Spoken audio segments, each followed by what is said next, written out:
Of course you would like to say something. Now we're expecting a really tricky question. Yeah, so it's actually for Mats. Because I've been arguing enough with Chris Given up. today. I'm giving up, he wins. So Mats, it's a bit of a story and a question. So back in the early days of the iPhone, I had a cracked iPhone with some games. My daughter, 3 years old, was playing with it. She dropped it twice into the floor. And I gave her severe punishment. You are banned from using the iPhone for 1 week. My daughter starts crying like crazy, and I do what a responsible parent should do, so I call Mats. So I say to Mats, do you hear my daughter crying? And I remember you said, yeah, Martin, are you beating her up as usual? And I said, no, of course, it's even worse. I've banned her from using the iPhone. When are you going to make a phone that a 3-year-old can actually use and gets this upset of not being able to use anymore?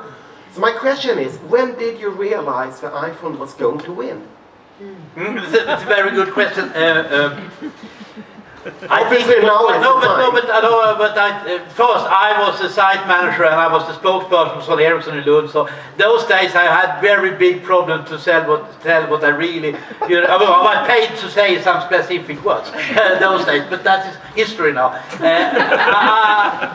I can tell you it was three different things. I think your phone call was a very good one. You remember it? Yeah, I remember it, but I also remember that I had the same reports from some Ericsson colleagues in US, because the iPhone 1 was launched there before. But I can tell the story is when Chris Rainey was CTO for AT&T, and she was really a powerful, so to say, player in the mobile phone business those days. AT&T was the biggest operators. I had visited her once or twice a year for 10 years. I know her very well. And before we only had rumors about iPhone. We met her and we had an Symbian.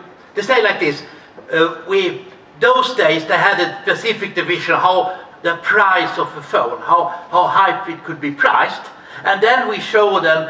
I will not call it an iPhone copy because it was the same type of computer power as it was an iPhone, but it cost more. And Chris Rainey said that is no market for that phone. The phones those days cost $300, and this should cost $400 if you should really have a powerful phone. And she said no. Then I met her 3-4 months later, and then she number one said, Mats, we can afford a higher priced phones if the UI is really great and your UI is not great. If it actually works. Yeah, exactly. But my comment was, suddenly, then I realized, my God, she had seen something with that price that really was a good UI. That was my first evidence. The second evidence was that she told us that she will change the price plans, so you had a fixed price, per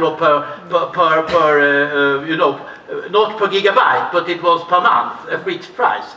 And we have tried to convince the operators in 10 years to go from per gigabyte to fixed price, and they said no.